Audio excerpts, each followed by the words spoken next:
Hi, my name is Chris Liddle, and I am the host of The Lifestyle Chase. In 2018, I started this show to have meaningful conversations. I've interviewed over 100 different people, both in and out of the fitness industry. This podcast is something I'm incredibly proud of. Welcome to Season 4. Thanks for joining me. All right, so welcome back to the Lifestyle Chase. We are continuing the series of episodes where I bring some of my past and present clients onto the show. So today we are showcasing Marcie Kiziak, and she has been an online client with me since April 2021. So before we get into sort of your bio, how did we get connected? So at that time I was looking, folks that wanted to be at home. I have a gym in my house. I saw the squat challenge. I was really excited. The energy that drove at a time when people needed that energy, I thought was phenomenal. I just thought the commitment to it, I found it really intriguing. And so Instagram and squat challenge. Yeah, it's amazing what Instagram can do. Like in the training industry, the fitness industry, we often make jokes that nobody gets clients from Instagram. But I actually get quite a few clients from Instagram with my humbly small account. So there is hope out there. But I want to really highlight who you are outside of fitness. So you are the Chief Operating Officer at NOVA Cannabis. You're on the board for Liddle Warriors. I think you were mentioning you're on the board for the Citadel. If there's anything that I missed, why don't you fill in the audience with everything else about you? Sure. So I'm also on the board for the Safety Codes Council. Pretty busy life. As you noted, as Chief Operating Officer for NOVA Cannabis. We operate under the Value Buds banner. And so our stores are in Alberta and in Ontario. Alberta was our launch pad. So it's where we first opened upon legalization with 5 stores. What else? I have 3 dogs. I have a dog named Nova. Nova's named after my dog. 3 rescue dogs, and try to be really connected to the charities. I live in Shore Park with my family. That's awesome. A lot of people will probably wonder, how did your career start, in the cannabis industry? And I'm someone who, basically as I was preparing for this interview and through our interactions leading up to this podcast interview, I've gotten to know that you have background in other industries. You have strong skills within HR. How did that journey into cannabis begin? Sure.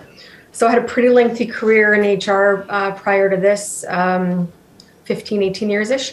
And I was in oil and gas for a long time and did a lot of mergers and acquisitions and integration work and had a ton of fun. But it got to be exhausting and pretty cyclical.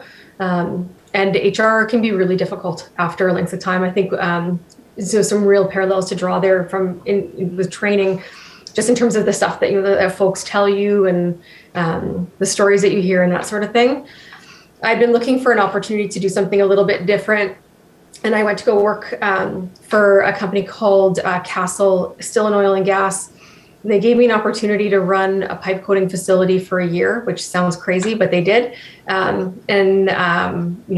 team and I turned it around and did some pretty impressive things with it, and got a real taste for operations at that time. So was looking a bit to move out of HR, but also to move out of the industry, and had an opportunity with Alcanna, which is the largest retailer of liquor in Alberta, Ace, Liquor Depot, and Wine and Beyond banners. Had an opportunity to join them. The day that I joined the company in an HR role was the same day that they announced the partnership with Aurora, and that they were going to be a cannabis retailer. And so through that process, what happened was, it's a lengthy story, but through licensing moratoriums and all sorts of things that happened, what we thought we were going to be launching with 37 stores, we launched with 5. And that footprint made a lot of sense for me to step in and do something a bit different. Cannabis was going to be it's a different industry. than liquor. And so with some really fantastic champions in my corner, they gave me the opportunity to run it. And so we started with 5 stores. We'll be sitting closer to 100 by middle of this year. And so it's been a bit of a journey, but cannabis is an interesting industry, and I'm really thankful to be in it. I'm really thankful for the opportunity. Well, I mean, like stepping into the unknown, like what are your emotions when you go into something like that? Like you've had to take on different roles and like have a level of uncertainty. Like what's your process? Yeah, I think the reality is that so many of those things are rooted in the people. And so if you can get the people right, that helps get everything else right. And I knew that. And we knew we wanted to do something a little bit different. We knew that we were facing stigma. We knew we were facing all sorts of things. So walking into it, the process was really just to do things differently. And so, and to have no sacred cows and no bad habits, and just start from the beginning. And so knowing it was a people business, the focus was on finding the right people and then building the business around it. And I would argue that we were successful and continue to be. One of the things I'm pretty proud of is that a number of the folks that were with us at legalization are still with us. And a lot of the women that started with us, in light of it being International Women's Day, a lot of the women who started with us are still with us. We did this thing today where a number of our folks got to nominate other people inside the business. And one of the women who works for us in Lethbridge commented about how she's learned things that she can teach her children and that sort of thing. And that's why we did this the way that we did it. But really, it's a people business.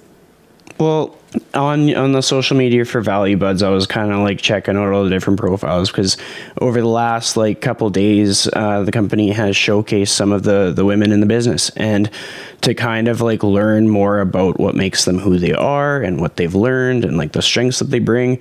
It's pretty cool. Like anybody that is intimidated by like the store or the product or anything like that, I hope that you lead with an open mind to learn more about like these kinds of people and just kind of go with that people first mentality. With that being said, what are some of the things that you look for in people when you're building up a team? Yeah. So if you've never read the book, The Ideal Team Player, it is really, for me, it is the best blueprint to figure out a team. It's a Venn diagram where you balance out people who are hungry, humble, and smart. And that's how you find the right people. And so really that is really what guides my decisions when I'm looking at adding people to the team. And being, being smart might not be being traditionally smart, might not be being book smart. It might just be being intuitive. Being hungry might not mean that you want to move to the next thing right away. It might just mean you want to do the best that you can in the space that you currently occupy. And so it's really respecting all of those things. But that's really the blueprint that I apply to building teams. And it has not steered me wrong yet. That is awesome. And I do want to highlight that it is International Women's Day at the time of this recording, and I'll be hustling to get this published timely so that we can really celebrate that. With that being said, I'm going to ask sort of a side question. Out of all the women in your life, who would you consider to be your mentors? They can be in the business, outside of the business, in any aspect of your life. Yeah, that's a great question. I am just so incredibly lucky to have a group of women around me who amplify successes, are very supportive when you need them, but not only that, are willing to be brutally honest when you need them to be. And so I am wildly lucky to have a group of friends like that, and a lot of people don't. I talk a lot about mentorship when I'm working with the Kids Little Warriors or when I'm on stage. And most of my mentors up till now have been male. And so, what I encourage of women leaders and women executives is to look for somebody to mentor and teach them to mentor somebody else, because there aren't a lot of female mentors out there right now. But having that support group of folks around me who are willing to be pretty honest with me when I need it is critically important, because it's so easy to get wrapped up in your own narrative. And so to have somebody be willing to step in and stop that and set you back on the course in a really honest, genuine way critically important. Well, I mean, you kind of highlighted some of the things that where there's work to do, and I can reflect on the fitness industry specifically. The fitness industry is an area where like we are actively working to try and highlight more women in the industry, so that people who are brand new have more diversity to look out for when it comes to their mentors. And I have like sought out female mentors because I see value in like that perspective and that range of like lessons and people skills and communication skills and different cueing and exercise selection. Like it can make me 2 times as good of a trainer through that perspective, whereas if I just limited it, and like the common thing is that there are like a dozen like trainers in the industry who look just like me, like a white bald guy who is like relatively 5'8" and like average build. Like I mean, half of the experts in the industry look like me, and what am I going to learn by finding someone who agrees with everything that I think, or has the exact, like it's just this big echo chamber and nothing new is to be learned. So anybody learning or listening to this, no matter what industry they're in, I encourage them to find diversity in both their personal circles and their professional circles, because there is so much to be learned in that way. Don't make enough space for people. Like that's the thing, is we don't make enough space for people. And if you have space, if you're holding space, make space. And we don't always do that. And women have this it's not true, but I know why we all feel this way, is that there's limited space for people. And we're not all fighting for the same space. We just need to make a little more. And that's completely appropriate for us to do.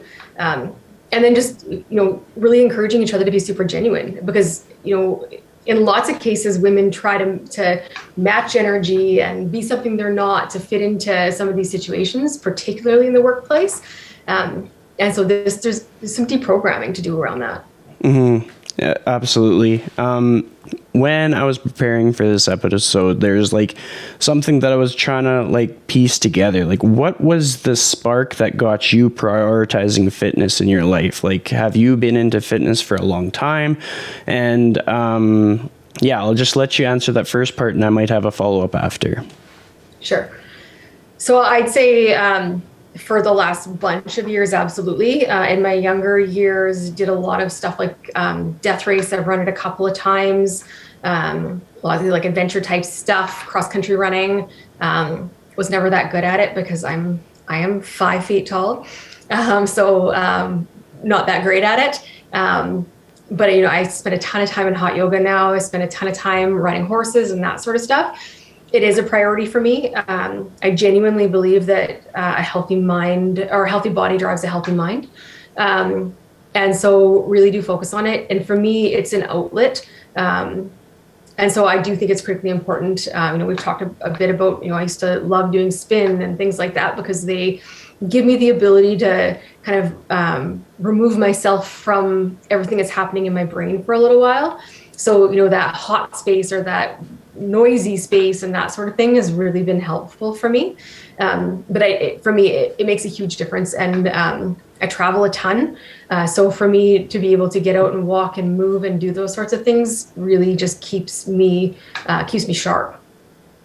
Well, the follow-up to this was basically going to be as the challenges and the stressors of the pandemic have come upon us, whether it be just like essentially policing different mandates or supporting the people on our teams, like that's emotionally draining, very heavy things to deal with. How do you implement or structure that part of your life, like so that you don't put it to the wayside when you're putting people first? Yeah, it's a good question. So through COVID, we'd made the decision that as long as our stores were open, that we would be working and we'd be in the office. And we held pretty true to that. We never wanted our store staff to feel abandoned. And so in terms of structuring my life, it actually stayed pretty consistent. I still got up in the morning, did my workouts, went to work. But in the beginning, it wasn't necessarily like that. There was days where we were spending entire days trying to find hand sanitizer for staff or cleaning products because they weren't widely available. And so, we were just like a convoy out there trying to find things to keep staff safe. And then the workouts became particularly critical in the throes of it. We really struggled with people, it's funny, you can't make everybody happy. There was a tweet the other day that, somebody came in the store and yelled at somebody for not wearing a mask, and the staff didn't respond the way they wanted to. But the reality is it's not always safe for us to do that. It hasn't been safe for us to do that.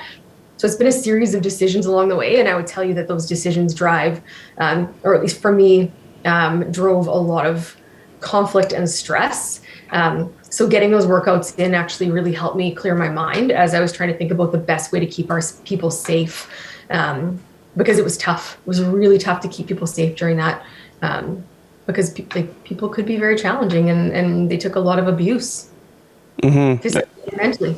I mean, I know that firsthand. I spent the last 5 months, one of my roles, I was in a Lululemon store, and I won't get into it too much, but being public facing amidst bylaws and stuff, sometimes people aren't thinking of the bigger picture and how their 30 minutes of action can really have like a trickle effect, especially when there are hospitals that or actually limited capacity, etc. But quickly segue into the next thing. So we have addressed that you work for a cannabis company, and I know we've talked about like the holistic benefits of it, and like I can speak to knowing a lot of people who've used it for anxiety. I know that I have tried some of the beverages, and it's what I see it as is for a person who might battle addiction or a person that just wants moderation, but they want moderation that looks different.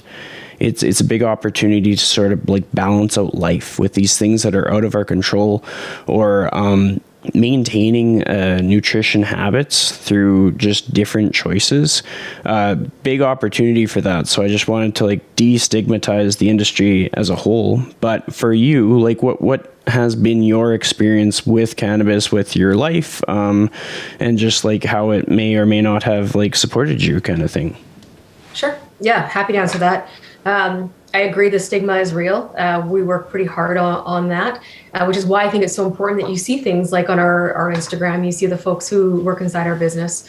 They're parents, they're contributing members of society, and so there has been some real shifts to that stigma, though. I would say, so first of all, I work in the rec market, and so we're always very clear that we don't give, our staff are very well trained to say we are not doctors, we are not lawyers, and we are not vets. But we, from my own personal experience, they're alternatives, and I think well worth exploring. So for example, topicals are a great thing for me to use. Like I said, I spend a bunch of time on the back of a horse. I still try to run when I can, do the workouts that you send me and that are hard. But topicals really do help with that. We've got sore muscles and things of that nature. The beverages for me, I think, are going to be a bright spot.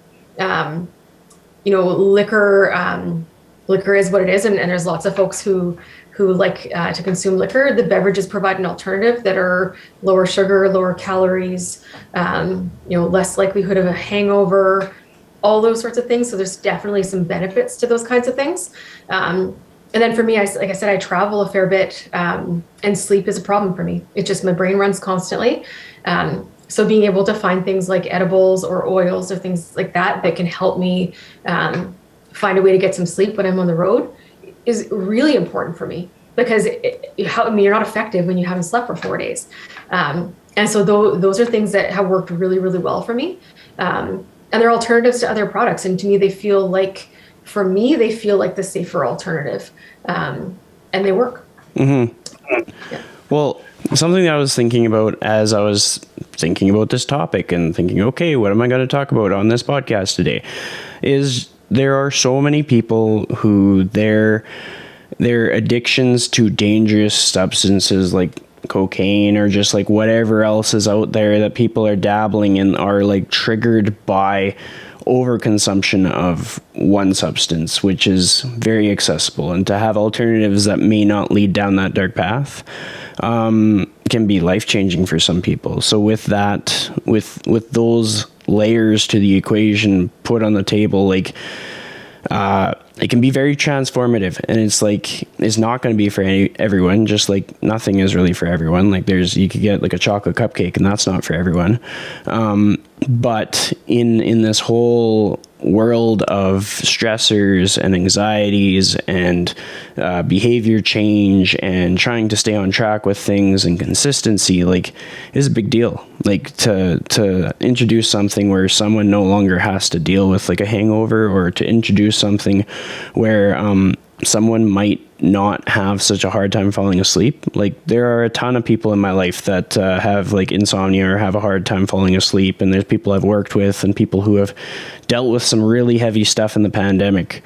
So with all of that being said, I think it's important for people to learn more about all the different things and learn more about what I found to be really interesting was going through the Value Buds social media and learning about like the backgrounds of like suppliers and of the different people on the team, and being like, holy cow, like I could learn a lot from this person on like business or communication, or learn from their past experiences and how it attributed to the role. Some of the things I often highlight for people are, I say that like all of your jobs you do, no matter whether it's a 5-month stint, a 1-year stint, or a 5-year career, are going to contribute to your path going forward. I can imagine that's been something that you've experienced. Like, what has helped you with your HR background or your oil industry background going into where you're at now? Yes, people. I mean, it's been the focus on people and understanding organizational behavior. That has made an incredible difference, because if you can understand people's motivations and what drives people, it makes a considerable difference, because you need engagement. Engagement's incredibly important in especially something like retail, because retail can be really tough. But it's really the focus on organizational behavior and making sure that you can keep people motivated, because keeping people motivated through COVID was really hard. And so that's why it was so critically important that the store saw us. They saw me and the rest of the leadership team out in the stores and trying to help as much as we could to keep them safe. But that's really where that all lies, is just understanding what motivates people and what makes them feel engaged and what makes them feel motivated to come to work every day. That's really where that importance has lied. But yeah, and to go back to what we were talking about just a second ago, I think one thing I do want to highlight that a lot of people don't realize when you talk about the cannabis industry, because everybody just assumes that it's all consumables or combustibles, and so something you would smoke. But the reality is it's not. It's eye cream, it's lip balm, it's matcha tea, it's the beverages, it's the topicals, it's bath bombs, it's all the edibles, it's cupcakes. There is cupcakes there too. All of those types of things are available, and so I think people kind of get their head. They think it's just going to be joints and piles of weed, and the reality is it's not at all. There's all sorts of alternative options there. And I think it's important that people know that. Mm-hmm. Well, when I was preparing for this podcast episode, I was talking to my parents about it, because I was like, oh, better give them a heads up. We're going to be talking about weed on the podcast. And because one of my rules is like, everything I do in my life, I want my parents to be proud of it.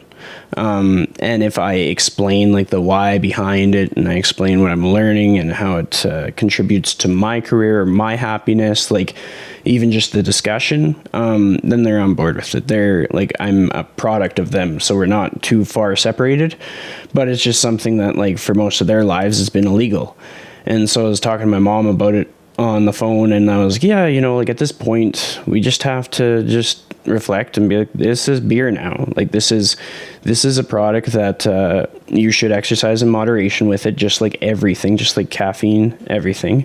But is something that can be helpful when integrated to some people's lifestyles, and some people bypass it altogether. And there's a lot of different ways to approach it. And I've gotten to see just the variety of products, because like one of the many other things I do is I help run a bunch of different social media accounts. So I run a few different cannabis shop accounts, and I get to see there's like bath salts. There are like endless things. Like it's wild what a selection there is.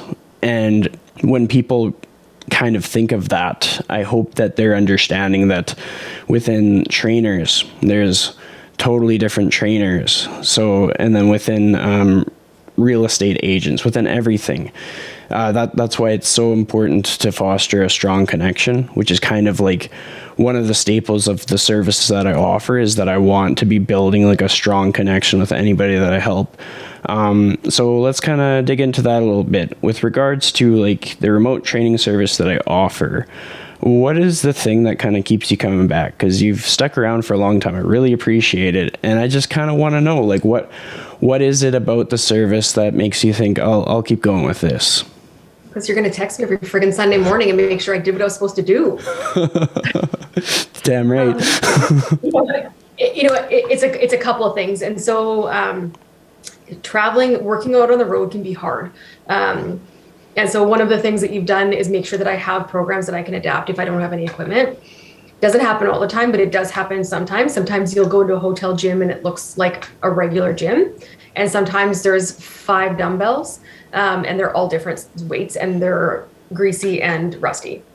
And so that's the reality. So I travel with bands and that sort of thing just to keep that going. But that's really what it is. That's certainly one of the things, is really being able to, it removes all the excuses, right?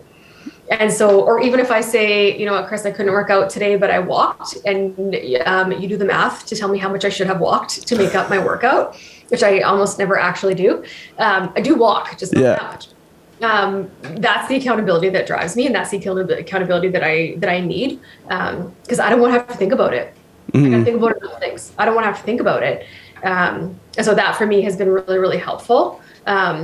And then, I mean, just the sheer responsiveness of it too, right? I mean, there's been lots of times where, I pinched a nerve in my neck and couldn't move it for 6 weeks, and we had to adjust a whole bunch of things. And so that's all been really helpful. And just the sheer responsiveness to when I hurt myself, because I think you and I both know that if I say I hurt myself, I have really hurt myself, because I'm probably not going to flag it until there's a limb hanging off. So it's been, so that's been really helpful. And then accountability has made a huge difference for me. Well, with regards to like not bringing something up until it is like too far gone, I think I'm able to relate to stuff like that, because for myself, I tend to be a very, very busy person. Like I was sharing, I think I shared on LinkedIn. I don't share much on LinkedIn, but I was like, something about Google Calendar and Calendly is like the most game changer ever, because everything that I do is organized into Google Calendar. It's how I like keep track of things. If it's not in there, I'll forget about it. And just like, it is helpful to have somebody else managing things, but then it's also helpful to have like the personality figured out, and just knowing that, okay, like this person's foot is on the gas pedal. So like me as the trainer needs to know that, so that I don't like toss you into the fire, like just irresponsibly kind of thing. And just kind of like having those guardrails or exercise selection that's more likely to just challenge you and give you like a good quad pump, versus just like kind of leading to more stress or injury amidst a very busy career. Because I couldn't imagine having to travel as much as you do, but I try to imagine so that I can kind of be in your shoes. I still wish the airports had gyms. We just talked about this a few weeks ago, or maybe it was this week. I don't know. But I still wish that airports had gyms. That would be so helpful. I think one day they will. Like it's only a matter of time with like new industries coming in. I know that Evolve just got like a bid to do a gym for Amazon, and so like as companies like that expand and get closer and closer to the airport, like it'll happen, I think. So work travel does not lend itself well to managing diets. It used to pre-COVID, you get anything you wanted at an airport. Now you're getting a smash burger and some old hummus, and that is all. Pick your poison. Well, I mean, within the umbrella of the stuff that I do, I actually train some people in the United States as well. So I contract for a business called A-Team Fitness, run by my friend Alex McBrarty. And what I have learned is just how much you have to learn about the environments other people will find themselves in, whether it be the industry that they work in, or whether it be like the temperature of their state or province, the things that they have access to. With you being someone who has fitness and nutrition as a priority, how do you like set the boundaries when so much of your work has to be like networking with people or setting up meetings and stuff like that? Yeah. Yeah, I did a really bad job of this last week. And so, as you can tell, because you can tell when I open the app, I didn't do a great job of it last week, but you absolutely are starting to see more and more meetings that are, let's go for a walk, or, let's do something a little bit different, and seeing far fewer of these really, the heavy meals and all the liquor. And the cannabis industry actually, there's a lot of folks in the cannabis industry who don't drink, who don't consume liquor. And so that's actually pretty helpful for me, because it's quick. I mean, calories and liquor for me, as soon as I've had a glass of wine, I'm not going to the gym. Right. And I know that, which is why I always work out in the morning. But for me, those boundaries have really been about trying to set some more of those meetings that are around walking, or meeting somewhere more interesting, for coffee instead of for dinner and those kinds of things.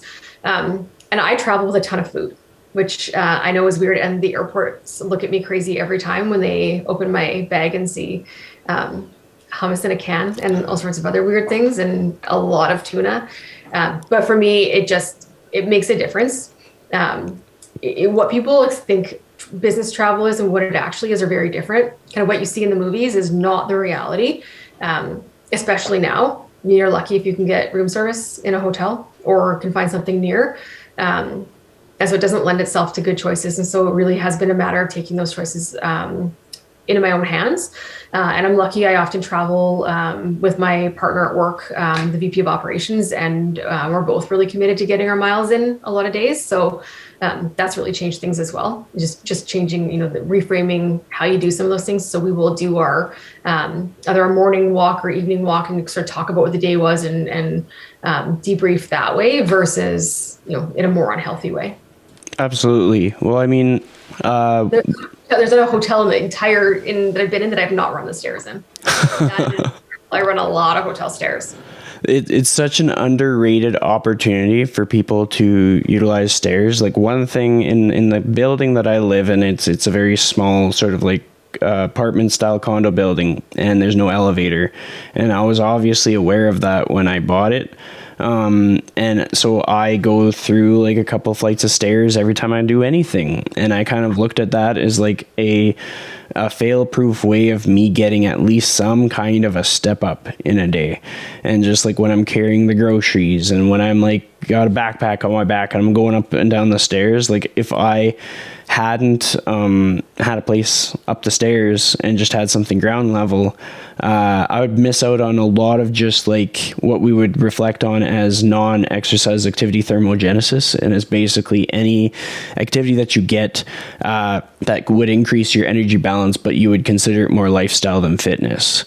And through the lens of a trainer, when talking to a person that has all these emotions and stressors and all these different things, it's so important to be able to kind of empower and equip people with the value of like just getting their step count up or reducing their stress that day. Like let's say you were fairly sedentary, but you had a meaningful conversation with someone that set you up for the next day in which you could make good decisions rather than having like a very shallow conversation with someone that just took you down a dark path and then you completely wrote off the next 3 days. Like it's such a common thing that happens for people.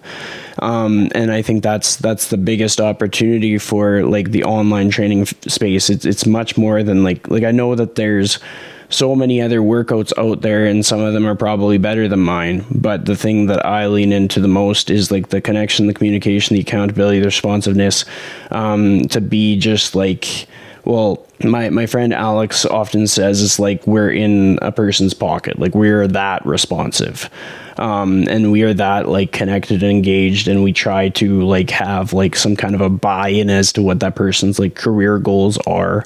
As a trainer, I look at a person's career and I'm like, okay, I want to see this person win. I want to see them get a promotion or get something that is advantageous for their career, because they are a whole person and that's part of them, and that's going to contribute to the reduction of their stress, and it's going to allow them to be able to take in more experiences, travel, go for long walks, pet dogs, stuff like that.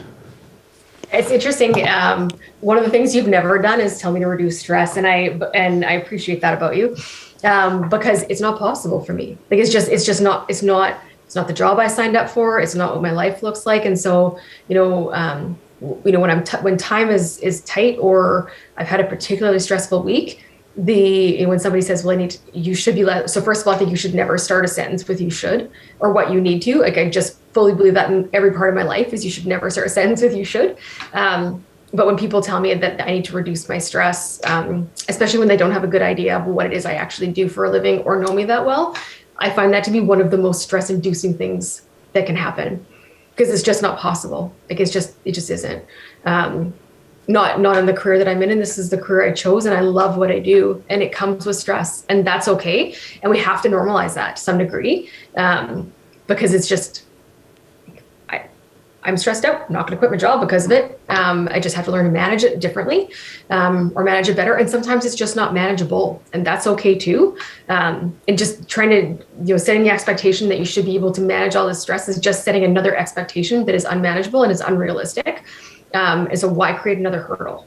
Right? Mm-hmm. Yeah. And I just don't, we got to get our heads around that. Something that I think of often, like I dive deep into professional development books, and I like to learn about like non-fitness careers to kind of get that perspective. And like, there's been times that I've considered like going and getting a part-time job at a coffee shop just to get one more piece of exposure. Like, I've done guerrilla marketing jobs. I've managed Sport Check. I've worked in Lululemon. I've done deli. I've worked at a bar. Like, all these different environments kind of help me understand that like no matter what role that you're in, there is stress. And stress is almost like sort of the gift that keeps you on your toes and helps remind you that you're alive. And then like the ways to like manage it aren't necessarily to just eliminate it altogether, because what are you doing if you have no stress? Like, are you even like moving forward? Like, workouts have stress. Like, everything, eating has stress, whether it's moderate or not, because you're having to chew food and you're having to make sure that you don't choke and die, all these different things. So the lens that I tend to look at it through is like, how can we become more resilient through everything that we will inevitably face? Like, I often kind of circle back to the fact that like in our life, we'll experience loss, we'll experience like emotional hardship, we will experience struggles financially, even when we have like a season of success where we think that nothing bad could happen. Like, the dips go up and down. Like, it is the trend of everyone's life. And so like, what are the things that we can implement to make it all work? And I think one of the things that well is like that people first mentality of like being very sort of discerning of the people that you let into your life, and having very quality communication. With your HR background, communication would be a strength of yours. And like for myself in my diverse background, I took a few HR classes, so I got a little bit of a taste of HR, and I saw like how much of a game changer. Pardon me? You ran from it very quickly? Well, essentially what I did was I was working for Sport Check, and I thought I'd move up the company that way. And so I enrolled in 2 HR classes and 2 PR classes. They're actually pretty helpful. One of the PR classes was media relations, so I got to learn of like the different tone that different publications will have, like Edmonton Journal versus Edmonton Sun. And I have the book still, and so I could like page through it as we're going through all the releases that have happened in the last 2 years. And so it was extremely valuable. And then it ended up that I decided I was going to chase money. I went into essentially the oil industry, into warehousing, and I was like in warehouse operations for about 5 years with a stainless steel company. So I can definitely relate to like the lateral moves in a career to kind of find your purpose, but being very focused on people. Like the game changer in the environments that you'll find me is the people that are there, whether it be a gym, personal life, anything like that. And I think that's been a big game changer in my opportunity to train you, because there's some correlations there when you're building teams and when you're empowering people and mentoring leaders, and like the things that you care about, like the causes that you're a board member for, kind of reflect a lot of the things that stand true to you. And I've noticed that a lot with most of the people that I work with. Like I find that like the writing is on the wall with my social media. People know what they're getting, and then they're like, yep, I'll sign up for that. This guy is up my alley. But to kind of draw my ramble to a close, like when you are focusing on people, like what are the things, if you're going to help someone be more resilient or more like you're not changing them, you're helping them find something within them that's already there to give them more opportunity. Like what's your strategy or tactic to do so? Yeah, I'd say you hit on something pretty critical there, and it's about resiliency. And there is few things that are more valuable than resiliency. It's something that's pretty true to me. Like I didn't. My path was not narrow. It was not straight. I don't hide these things, but I didn't have any money to go to university, so I worked in a pretty seedy place as a bartender. I feel like I have to clarify I was a bartender. But I had to work as a bartender in a not great bar. I was working in a hospital kitchen, which was actually considerably worse than the bar. I was working at a horse ranch. I was working at a Pizza Hut. All of these types of things that I had to do just to be able to pay for school were I don't regret the path I had to take, and so I've always talked about it a fair bit, because I think it's important for people to realize that just because you didn't have the money to go to university, or it took you 8 years, like it did for me to get through all of the schooling that I took, that's okay. But those skills that you're building along the way and those experiences that you're having are what are so critically important. So when I've got staff, for example, I've got a store manager who he floors me constantly. He has been through so much adversity, from foster care to being in a band and being just so much adversity in his life, and being on the brink of success and then having it taken away several times. To watch somebody like him come to work every day and never expect to have, and to know that he's got to work hard to get what he gets. That's the kind of person that I want to make sure they get everything. That's the kind of person. And so resiliency means absolutely everything, because I didn't walk an easy path, and I really respect the other folks who didn't either. And I really respect people who did what they had to do to get where they've got. And most of the females are the group I was talking about in the beginning of this are all really, really strong, very successful women today, and none of them came from an easy background. Not a single one of them. And so I think it's important that we talk about these things. I think it's important that we talk about, that I slept in my car several times, didn't have money for rent, ate rice and corn as a meal for 2 years.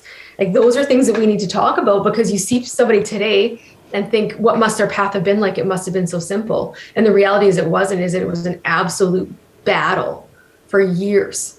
And so if I can find folks who have been through a bit of adversity and came out more resilient, I want to make sure that we champion them. I want to make sure we make space for them and clear the path for them to be able to move forward. And that's not to say that if you didn't live that life that you don't have value either. I certainly don't mean that. Many, many, many people do. But I think it's important that we really get to know people's stories, and I think that's somewhere where you and I agree. We talk a lot about, what my week looked like and what my challenges were and what strategies I had to put in place. But getting to know people's stories, especially if they've had some adversity, is just so important. And it's also why it's just so important to be so nice to people, right? Like you talk about being a barista, like, holy shit, what must their days best be like sometimes, right? Or with our staff, when somebody comes in and last weekend we had somebody come into the stores and start screaming at our staff about the psychological damage that was happening by wearing masks. Well, I don't know. How about the psychological damage and you screaming at my staff? And so, do you know what I mean? I just think getting to know people's stories and their lived experiences is just so critically important. Absolutely. I mean, I don't think that answers your question at all. It touched on a lot of things that are important, and there's a lot for me to expand on, and just like learning about people's story. Learning about people's story transfers over to how I've learned to connect with people in an online space. Like I learn about a person's story before I even start working with them, because it makes such a big difference. And like even from like a people building avenue, when a person knows that someone actually wants to know where they came from and like what makes them who they are and like what holidays that they celebrate, what their favorite color is, things like that stuff really matters, and they show up differently. And like the version of them that you get from that moment forward is way better. Like it's elevated, it's magnified, and that's like a skill that very few people take the time to refine. So it's a pretty big deal in like team building, and it's a missing ingredient in a lot of different businesses and in several different industries. From like an HR perspective, when you're looking at another team and you're finding that there's like a hole in like the team, like how do you address that? How do you put out fires like that? Because I know you've done like presentations for HR and stuff like that. So let's hear more about that. You have Googled. So yeah, it's a good question. I mean, it's easier to do from an HR lens because you've got the access to like things like psychometric testing. But when something like that happens, your problem is communication. It is almost always communication, and it's how something is being said and how it's being filtered. And so, really important that you tie those together and get people to understand that how they're being perceived and what they're hearing. And so, that's really how you do it. And lots of times, people who are being perceived as differently than they want to be don't understand how they're doing that. And so really important that you help people understand how they're being perceived. And so, or when you say this is what people are hearing. Or, one of my own downfalls, and I know this, is that I don't always make enough time for people. When they want to talk about something, I tend to rush them through sometimes because I'm busy, and then almost always immediately correct myself after and say, clearly they needed something different from me. But it's a matter of just really digging into what people are hearing and how they're perceiving it. I like a tool, it's called DISC. You could use colors, you could use any of those kinds of tools. Myers-Briggs is an old one. We don't talk about that one anymore, but some people do. But that really does help you figure out who you are and how you are perceived. You can do those tests online. And if you're finding that you're misaligned with people, you should do them. You should absolutely do them. I disc assessed my husband on like our second date. That is awesome. Well, one thing that I want to address right off the hop, and this is one of the reasons that I look up to the fitness industry mentor that I do. So someone who I've highlighted in probably 30 or 40 episodes of this show, I've had a ton of people who've taken his mentorship. The person is Kyle Dobbs, and throughout his mentorship, he actually does like a disc assessment and teaches us to learn how we communicate and how we like to be communicated to. And in turn, that equips us to be able to have that to use as a resource with the people that we work with, so that we can learn how to get like a direct connection rather than like a miscommunication or doing something that completely ruins that person's entire experience just simply based on us thinking that they perceived us differently than how they actually did. So it's just, when it comes to like mentors in the fitness industry, I am probably one of the pickiest trainers ever, because just through the lessons that I learned early in my career, I just learned a lot of lessons, and it made me very picky going forward. And I just wanted to make sure that I was aligned in values. I wanted to make sure that I was aligned in like what that person brought to the table. And so if there's trainers listening to this and you're like, okay, like I've been looking for a mentor, make sure to go back to old episodes, pay attention to the people that I highlight, or just message me directly, because that's a big thing. And like there was a post that I was thinking about making today that I didn't actually quite make, but it's basically, if you are in the first like year of whatever career that you're in, it's more valuable for you to focus on a mentor than it is for you to focus on your branding, like just like a picture of you or your website, or like if you have Squarespace or not. Like that mentor is going to change your life. And I know that we talked about how it was International Women's Day and how you had like a community of females, but then you talked about how you had some male mentors. Like, what have been like the lessons that they've given you that have benefited you the most? Yeah, that's a good question. And the answer is going to be somewhat unexpected. Voice control. That is the most important lesson I ever learned from one of my mentors, was voice control. And especially as a female, and when I worked for him, I was obviously quite a bit younger. But he taught me how to use my voice to command authority, to make sure that I wasn't where I had the inflection, so things didn't sound like they were a question when they weren't a question. How, women have a tendency, especially younger women, to either lean into vocal fry or lean into raising their voice a couple of octaves. He used to stand, when I would present, and I was working for an oil and gas company, it was a very large company. He would stand in the back of the room and listen to my voice, and just sort of figure out when I started to lose control or when it would start to go up a little bit, which is a dangerous habit as a woman, and especially in a woman with some degree of authority. So voice control, most important thing I ever learned from a mentor, and he happened to be male. Other things I learned, I don't know. It's, part of the reason I was so successful in the oil and gas industry is because I grew up a farm kid with a whole pile of brothers. So it's pretty hard to surprise me or faze me. But yeah, so I think it's the same mentor, I'd say, also taught me about, what should and shouldn't faze me. Because it's really easy for women. So you take a step back and talk about DISC.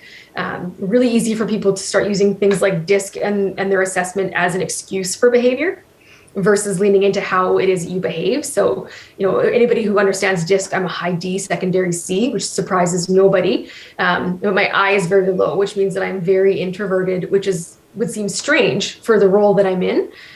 So it's a matter of learning how to apply that and be able to adjust and bend to things like that. But the same mentor really taught me what should faze me and what shouldn't faze me, because it's really easy to fall into a pattern where you just accept everything because you know that it's your best chance at success in that particular space, regardless of the impact that it will have on you. And that impact can be profound. As the more and more you start to accept things that you maybe shouldn't be accepting. So I'd say that's certainly another really good lesson that I learned. I have another male mentor, also a phenomenal human being, and this man makes space for anybody and everybody. And you don't realize how important that is to people, especially as you start to grow in your career and different levels of how people perceive you. But he taught me to make space for people, and I think that's so incredibly important. It's something so simple as when somebody hits a milestone.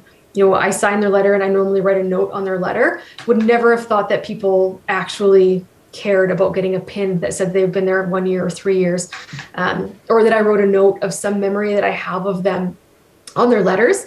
And the frequency in which I hear about those things when I'm in the stores, or people say, "Hey, I got your letter," or "I got your Christmas card," because my work partner and I sat down and wrote a Christmas card for every single one of our store managers and every single member of our team, and you just don't realize how critical that is for people and what it means to them sometimes.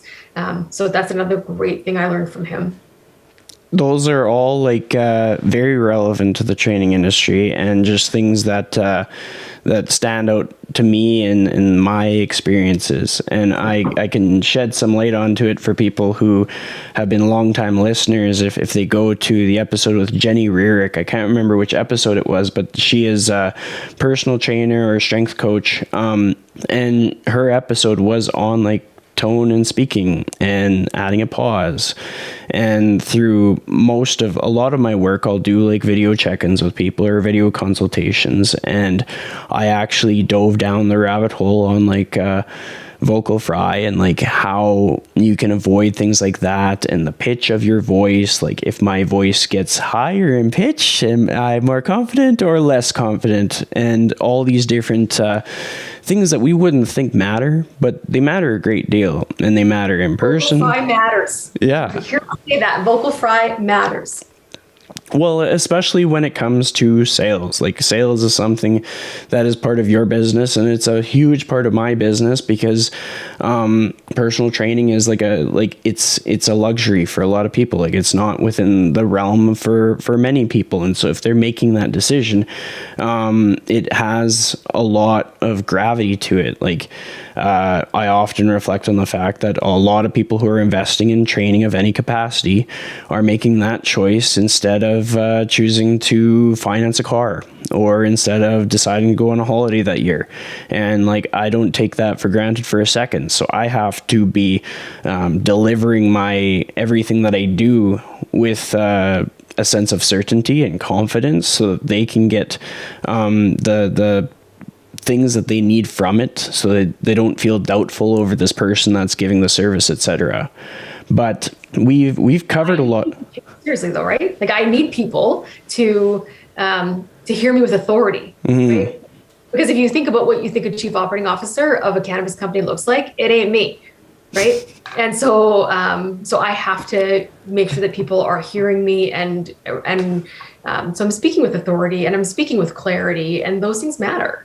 They absolutely do. And just like a person can pick up on some of the skills that you would have learned over the time in just hearing how you speak on the episode, and just the way that you use your voice. And I think that's an important lesson for anybody, is everybody has this opportunity to use their voice. They don't have to fit into a box, and everybody has ideas that they'll bring to their different ventures in life that really matter, and that are really transformational for the direction of whatever their vision or goal may be, whether they want to be self-employed, whether they want to chase after a goal that really matters to them, and they're getting some pushback from somebody else who thinks their goal should be something else based on who they are or what they do or what they look like, and any of that. But to kind of keep us on time, because I know I've basically taken up an hour of your time, which I really appreciate. If you were to give like a piece of advice to someone listening to this episode, and this will get a wide range of audience based on what the topics we covered are, etc., what would the piece of advice be? Oh, like just in general? General advice that you think might help them in life or their career. Yeah, that's a good question. I should have got these in advance. You know what I would say? I would go back to saying that lived experiences are important, and share your story, and find the people who want to hear your story and who respect that story. But lived experiences are so important. And then other than that, I think, again, regardless, male, female, find a mentor, and then mentor somebody else. And there's lots of ways to do that. You can do it through NATE or through any of the schools. Lots of ways you can do that, but find somebody to mentor. And I think that's really important.